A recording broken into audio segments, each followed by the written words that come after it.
एक और सेंटेंस आपके सामने है, if you work hard you will have the most excellent command of the English language. If you work hard, अगर तुम मेहनत करते हो या मेहनत करोगे, you will have the most excellent command of the English language very soon. Very soon, बहुत जल्दी तुम्हारे इंग्लिश के ऊपर एक बहुत अच्छी कमांड तुम हासिल कर पाओगे। बताइए किस पार्ट में एरर है? जी हाँ, एक्सीलेंट। कौन सी डिग्री है?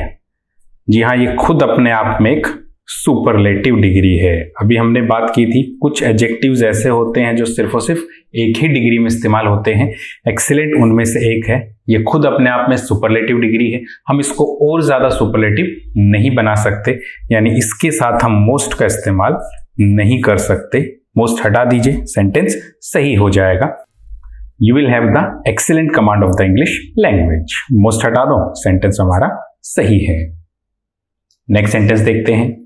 Can you believe that Prachi is the older of the two sisters? Can you believe, क्या तुम यकीन कर सकते हो दैट की Prachi is the older of the two sisters, दोनों सिस्टर्स में प्राची बड़ी है। बताइए ओल्डर। अभी थोड़ी देर पहले हमने एक एग्जाम्पल में बात की थी, हमारे पास दो शब्द होते हैं, ओल्डर और एल्डर। ओल्डर जो है वो एज के संदर्भ में आता है या चीजों के संदर्भ में भी हम इस्तेमाल कर सकते हैं, उम्र या फिर वस्तु के संदर्भ में। लेकिन एल्डर जो है ये उम्र के संदर्भ में आएगा, लेकिन सिर्फ और सिर्फ ये किसकी बात करता है? जी हाँ, ब्लड रिलेशन की बात करता है। ब्लड रिलेशन के अंदर खून का रिश्ता अगर है, ब्लड रिलेशन में अगर आपका भाई या बहन है, तो हम उसके लिए क्या इस्तेमाल करेंगे? एल्डर। वहां ओल्डर का इस्तेमाल नहीं हो सकता। ओल्डर का इस्तेमाल जहां ब्लड रिलेशन नहीं होता हम वहां इस्तेमाल करते हैं, लेकिन जहां ब्लड रिलेशन होता है हम वहां पर एल्डर का इस्तेमाल करते हैं। तो Prachi is the older of the two sisters, दोनों सिस्टर में प्राची बड़ी है, तो दोनों ही सिस्टर्स हैं, यानी यहां ब्लड रिलेशन है। ओल्डर के स्थान पर क्या होना चाहिए? जी हाँ, एल्डर। ओल्डर के स्थान पर एल्डर होगा तो ही हमारा सेंटेंस सही होगा। यहां एक चीज और नोट कीजिएगा, दा का यूज भी हुआ है। देखिए दा का यूज तो हम लोग सुपरलेटिव डिग्री से पहले पढ़ते हैं, हमने पढ़ा था सुपरलेटिव डिग्री जो है उससे पहले हम लोग दा का यूज करते हैं, लेकिन यहां तो कंपैरेटिव डिग्री है। देखिए हम लोग आर्टिकल सभी बात करेंगे जब हम डिटर्मिनस पढ़ेंगे, वहां हम काफी अच्छे से बात करेंगे। अभी यहां आप समझ लीजिए इस कॉन्सेप्ट को। देखिए कंपैरेटिव डिग्री से पहले हम लोग दा का प्रयोग नहीं करते, लेकिन अगर कंपैरेटिव डिग्री के साथ देन का प्रयोग नहीं है, कंपैरेटिव डिग्री के साथ अगर हम देन का यूज नहीं करते और देन के स्थान पर ऑफ द टू का यूज करते हैं, कंपैरेटिव डिग्री के साथ अगर हम ऑफ द टू का यूज करते हैं, तो उस केस में कंपैरेटिव डिग्री के साथ हम लोग दा का यूज कर सकते हैं। ये हम आर्टिकल में भी इस कॉन्सेप्ट को पढ़ेंगे, तो यहां चेक कर लीजिएगा, एल्डर कंपैरेटिव डिग्री है, आगे क्या है? Of the two. Of the two मौजूद है, इसलिए हम लोग कंपैरेटिव से पहले दा का यूज कर सकते हैं। ठीक, आगे बढ़ते हैं। अगला सेंटेंस है, it has been observed that the patient is gradually becoming strong. It has been observe, ऐसा ऑब्जर्व किया गया है, ऐसा देखा गया है, ऑब्जर्व किया गया है, दैट की the patient is gradually becoming strong. Patient जो है, मरीज जो है वो ग्रेजुअली धीरे धीरे बिकमिंग स्ट्रॉन्ग बनता जा रहा है। बताइए। देखिए ऑब्जर्व मतलब होता है किसी चीज पर ध्यान देना या वॉच करना, आप कह सकते हो। इट हैज बीन ऑब्जर्व, इस चीज पर ध्यान दिया गया है, देखा गया है ये, दैट की the patient is gradually, patient जो है वो ग्रेजुअली धीरे धीरे बिकमिंग स्ट्रॉन्ग बन रहा है। देखिए अगर मैं आपसे ये कहूं कि मौसम जो है वो धीरे धीरे ठंडा होता जा रहा है, तो मैं एक ठहरी हुई स्थिति की बात कर रहा हूं या फिर इस स्थिति के अंदर मैं परिवर्तनशील अवस्था की बात कर रहा हूं? जी हाँ, मौसम जो है दिन प्रतिदिन ठंडा होता जा रहा है या गर्म होता जा रहा है, यानी आज जो है वो कल की तुलना में ज्यादा गर्म है या ज्यादा ठंडा है, तो एक परिवर्तनशील अवस्था है, यानी यहां पर सतत परिवर्तन, निरंतर परिवर्तन की स्थिति है। उसी तरह सेंटेंस है, it has been observed that the patient is gradually becoming strong. Patient जो है वो धीरे धीरे स्ट्रॉन्ग बनता जा रहा है, यहां भी पहले की तुलना में स्ट्रॉन्ग बनता जा रहा है, एक सतत परिवर्तन है, परिवर्तनशील अवस्था है। कभी भी जब हम परिवर्तनशील अवस्था का जिक्र करते हैं तो हम हमेशा कंपैरेटिव डिग्री का यूज करते हैं, ना कि पॉजिटिव डिग्री का। मौसम गर्म होता जा रहा है, the weather is becoming hotter, मौसम ठंडा होता जा रहा है, the weather is becoming cooler. इस तरह से हम लोग कंपैरेटिव डिग्री का यूज करते हैं जब भी हम परिवर्तनशील अवस्था को दिखाते हैं। तो उसी तरह यहां पर क्या होना चाहिए था, the patient is gradually becoming strong के स्थान पर stronger. It has been observed that the patient is gradually becoming stronger. परिवर्तनशील अवस्था के लिए हम लोग कंपैरेटिव डिग्री का यूज करते हैं। अगला सेंटेंस है, हिज ब्लॉन्ड लॉन्ग हेयर, उसके ब्लॉन्ड कलर के लंबे बाल जो हैं एड्स ग्लैमर। ग्लैमर का मतलब यहां आकर्षण से है। एड्स वो बढ़ाते हैं, जोड़ देते हैं आकर्षण, टू हिज लुक्स, उसके लुक्स के अंदर। हिज ब्लॉन्ड लॉन्ग हेयर, उसके लॉन्ग ब्लॉन्ड हेयर जो है एड्स ग्लैमर, वो आकर्षण को बढ़ाते हैं। टू हिज लुक्स, उसका लुक्स जो है, उसका नैनक्श जो है, उसका आकर्षण बढ़ाते हैं। एंड लॉन्ग बियर्ड, और लंबी दाढ़ी जो है, मेक्स हिम, उसे बना देती है लुक लाइक ए सेंट, एक साधु सन्यासी की तरह। बताइए, देखिए हमने बात की थी एक से ज्यादा एडजेक्टिव्स अगर एक साथ आते हैं तो उनका हमने एक पैटर्न फिक्स किया था, और वो पैटर्न हमारा क्या था? जी हाँ, सबसे पहले हमने बात की थी ओपिनियन की, यानी ओपिनियन को शो करने वाला एडजेक्टिव पहले आता है। उसके बाद इस तरीके से हमने बात की थी कि जब एट्रिब्यूटिव पोजीशन पे एक से ज्यादा एडजेक्टिव होते हैं तो उनको एक सिस्टम से रखा जाता है, एक पैटर्न से रखा जाता है, और वो पैटर्न हमारा ये था। सबसे पहले हम ओपिनियन का इस्तेमाल करते हैं, फिर size, quality, age, shape, colour, participle, origin, material और पर्पस। तो अब चेक करते हैं यहां पर ए पार्ट में देखिएगा, हेयर हमारा क्या है? जी हाँ, नाउन, और ब्लॉन्ड और लॉन्ग ये दोनों हमारे लिए क्या हो गए? एडजेक्टिव। चेक कीजिएगा, ब्लॉन्ड, ब्लॉन्ड का मतलब होता है सुनहरा कलर जो है, सुनहरा कलर वो ब्लॉन्ड कहलाता है। हिज ब्लॉन्ड लॉन्ग हेयर, उसके सुनहरे कलर के लंबे बाल जो हैं। देखिए ब्लॉन्ड, सुनहरा, ये हमारा क्या है? जी हाँ, कलर, ये हमारा नंबर 6 पे है, और लॉन्ग, लॉन्ग हमारा साइज है, नंबर 2 पे है।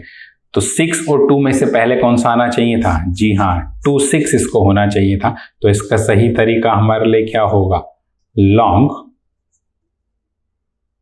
Blonde hair, his long blond hair. इस तरीके से लिखने पर हमारा वाक्य सही होगा। His long blond hair adds glamour to his looks and long beard makes him look like a saint. Sentence हमारा सही है। अगला है, this book is comparatively better than the book which you bought a few days एगो।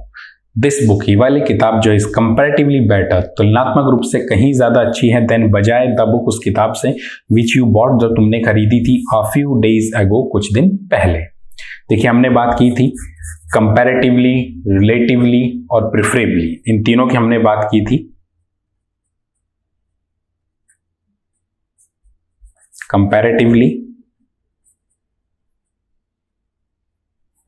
Relatively और preferably. इनके पश्चात अगर हम डिग्री लगाते हैं तो कौन सी डिग्री का यूज होता है? जी हाँ, पॉजिटिव डिग्री का यूज करते हैं।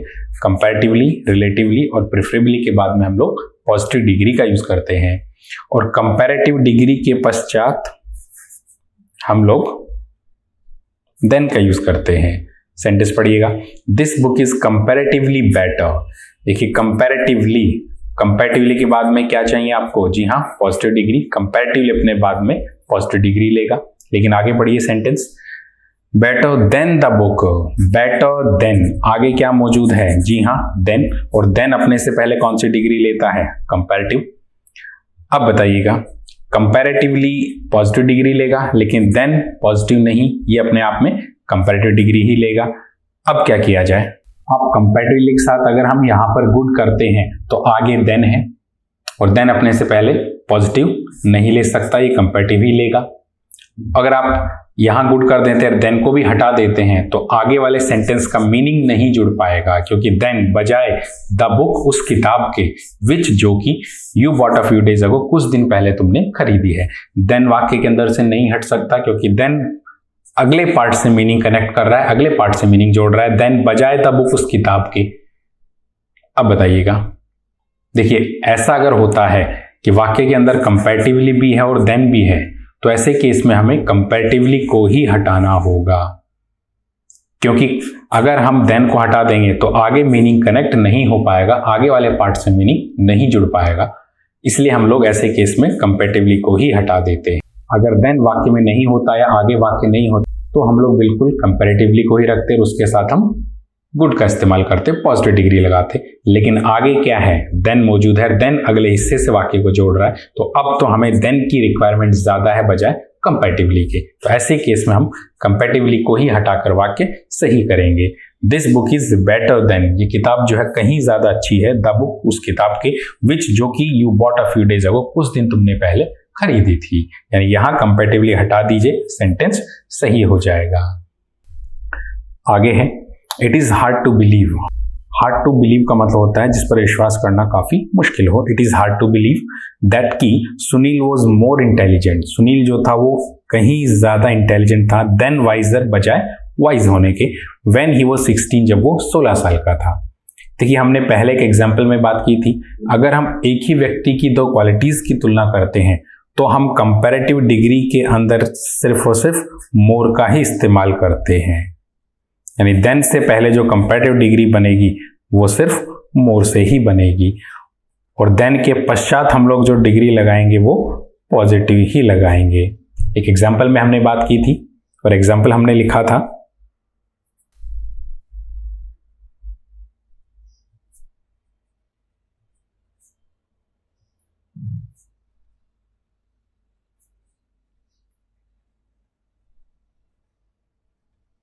ये एक एग्जाम्पल हमने बात की थी, she is more wise than beautiful.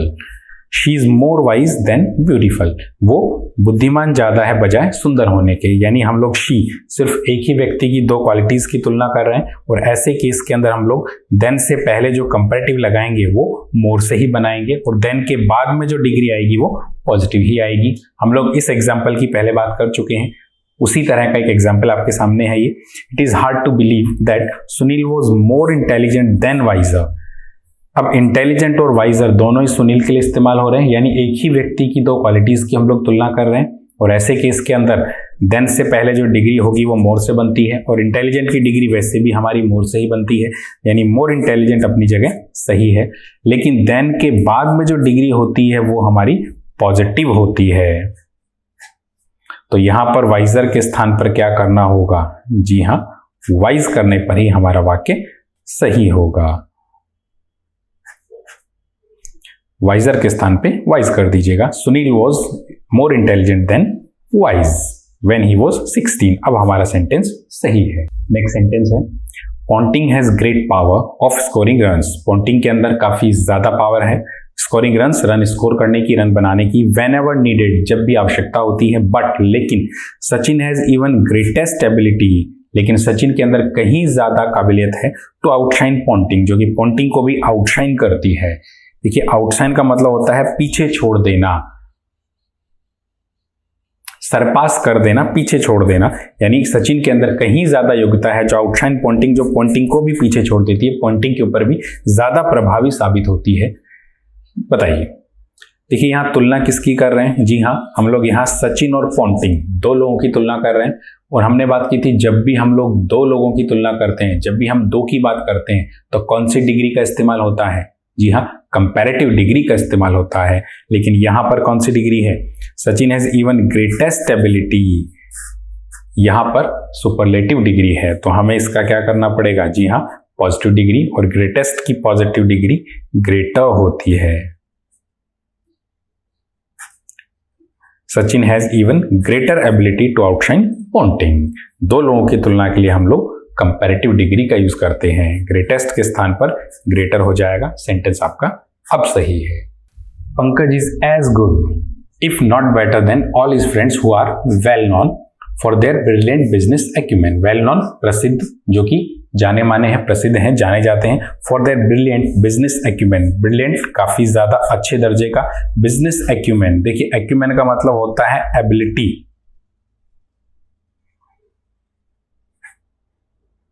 Ability to take right decision, यानी सही निर्णय लेने की काबिलियत, वो एक्यूमेन कहलाती है। ब्रिलियंट बिजनेस एक्यूमेन, यानी बिजनेस के अंदर काफी अच्छा निर्णय लेने की काबिलियत। Pankaj is as good if not better than all is friends who are well known, जो कि जाने जाते हैं for the brilliant business acumen. बताइएगा। देखिए यहाँ पर बेटर कंपैरेटिव डिग्री है और देन उसके बाद में देन का भी यूज हुआ है। कंपैरेटिव डिग्री प्लस देन का ही यूज होता है, यानी ये पार्ट हमारा सही है। फर्स्ट पार्ट में देखिए Pankaj is as good, as positive degree, as plus positive degree, लेकिन उसके बाद में क्या आएगा? जी हाँ, एक बार और एज का यूज होगा। हमने पढ़ा था as plus positive degree plus as की संरचना हमारे पास बनती है, तो दोनों तरफ एज बीच में पॉजिटिव। तो यहाँ पंकज इज एज गुड, क्या गायब है? जी हाँ, एज गायब है। Pankaj is as good as if not better than all is friends. अब हमारा सेंटेंस सही है। आप ए पार्ट में लगाइएगा क्योंकि ये ए इसी का बचा हुआ हिस्सा है as. Pankaj is as good as. अगला सेंटेंस है you have made several attempts. तुमने काफी सारी अटेम्प्ट्स कोशिशें की। अटेम्प्ट्स कोशिशें या प्रयास। तुमने काफी सारे प्रयास किए, कोशिशें की। टू रेस्क्यू, यहां टू लगाइएगा, टू सेंटेंस में गायब है। You have made several attempts, तुमने काफी कोशिशें की। टू रेस्क्यू, बचाने के लिए। द पीपल, लोगों को। रेस्क्यू मतलब बचाना। You have made several attempts, तुमने काफी कोशिशें की। टू रेस्क्यू द पीपल, लोगों को बचाने की। इन डेंजर, जो खतरे में थे। एंड ऑल ऑफ देम, और उनमें से सभी जो थी, have been very daring. Daring का मतलब साहसिक। तुम्हारी सारी कोशिशें जो हैं वो काफी साहसिक हैं। बट लेकिन दिस अटेम्प्ट ऑफ योर्स, तुम्हारा ये वाला अटेम्प्ट जो है, तुम्हारी ये वाली कोशिश जो है, इज मोर डेयरिंग, वो सबसे ज्यादा डेयरिंग है, सबसे ज्यादा साहसिक है। You have made several attempts, तुमने काफी कोशिशें की हैं। टू रेस्क्यू द पीपल, लोगों को बचाने की। इन डेंजर, जो कि खतरे में है।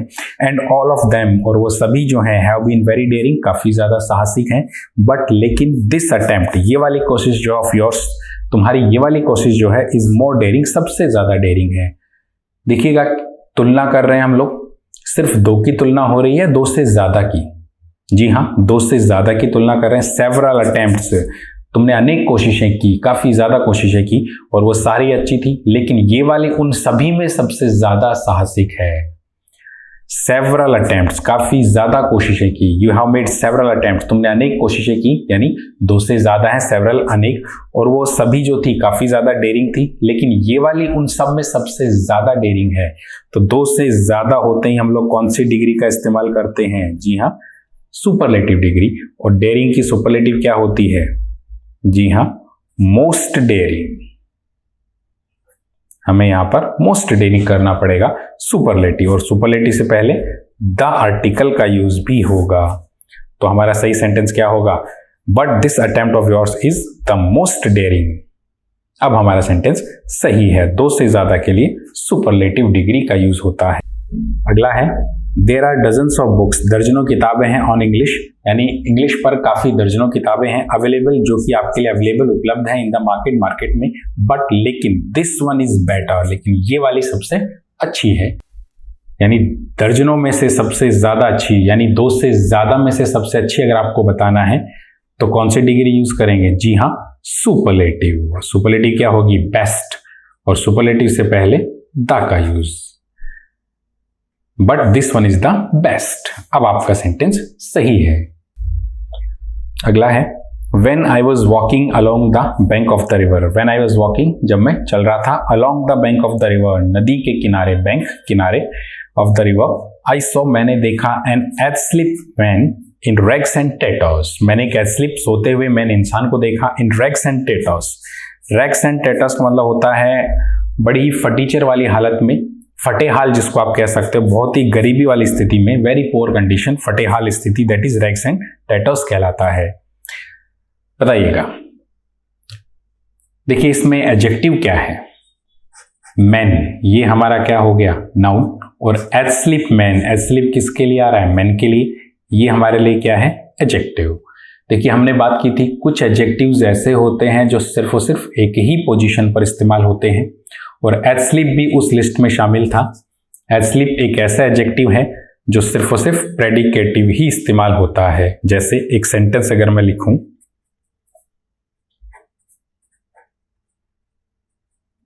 ही इज एस्लीप, वो सोया हुआ है। एस्लीप किसके लिए आ रहा है? जी हाँ, इस प्रोनाउन के लिए। क्या बनेगा? एडजेक्टिव। बीच में क्या मौजूद है? बीच में हमारी वर्ब मौजूद है। कौन सी पोजीशन बनेगी? जी हाँ, प्रेडिकेटिव। और हमने बात की थी जब हम एडजेक्टिव पढ़ रहे थे कि एडजेक्टिव, कुछ एडजेक्टिव्स हमेशा एक ही पोजीशन पर इस्तेमाल होते हैं और उनमें से एस्लीप भी एक है। ये सिर्फ एक ही पोजीशन पर इस्तेमाल होता है, वो पोजीशन है प्रेडिकेटिव। यानी हम इसको एट्रिब्यूटिव पोजीशन पर इस्तेमाल नहीं कर सकते। इस तरीके से नाउन से पहले इसका इस्तेमाल नहीं हो सकता। अब आपको इसके स्थान पर एक ऐसा एडजेक्टिव रखना पड़ेगा जो मीनिंग तो यही रखे लेकिन वो एट्रिब्यूटिव भी इस्तेमाल हो जाए। तो क्या कर सकते हैं? जी हाँ, हमने बात की थी वर्ब की आईएनजी फॉर्म भी एडजेक्टिव का काम कर सकती है, तो हम लोग एस्लीप के स्थान पर स्लीपिंग भी कह सकते हैं। हम लोग एस्लीप के स्थान पर स्लीपिंग कह सकते हैं। आई सो, मैंने देखा, अ स्लीपिंग मैन, एक सोते हुए आदमी को। अब ये हमारा क्या हो गया? जी हाँ, प्रेजेंट पार्टिसिपल एडजेक्टिव हो गया और ये हम लोग नाउन से पहले इस्तेमाल कर सकते हैं। एस्लीप का यूज नहीं होगा क्योंकि ये एक ऐसा एडजेक्टिव है जो सिर्फ और सिर्फ प्रेडिकेटिव ही इस्तेमाल होगा। तो एस्लीप के स्थान पर हम लोग स्लीपिंग का यूज कर सकते हैं। सेंटेंस अब हमारा सही है। अगला सेंटेंस है, it is beyond any controversy. Controversy का मतलब होता है विवाद। It is beyond any controversy, ये बात जो है किसी भी विवाद से दूर है, यानी बिना किसी विवाद के, निर्विवाद रूप से हम लोग इसको कह सकते हैं। बियॉन्ड एनी कंट्रोवर्सी, निर्विवाद रूप से, बिना किसी विवाद के। It is beyond any controversy यानी ये बात जो है निर्विवाद है, दैट की no boy in this class, इस क्लास में कोई भी लड़का जो है is as good as Mukesh, उतना अच्छा नहीं है जितना कि मुकेश। देखिए, as good positive degree plus as का यूज हुआ है। एज पॉजिटिव प्लस एज, ये संरचना हमारी सही है, लेकिन उससे पहले हम लोग क्या इस्तेमाल करते हैं? जी हाँ, हमने पहले एग्जाम्पल में बात की थी, नो बॉय या नो अदर बॉय। यहाँ पॉजिटिव डिग्री में हम लोग नो अदर का यूज करते हैं, हम नो अदर का इस्तेमाल करते हैं, तो नो बॉय के स्थान पर no other boy. It is beyond any controversy that no other boy in this class is as good as Mukesh. अब हमारा सेंटेंस सही है।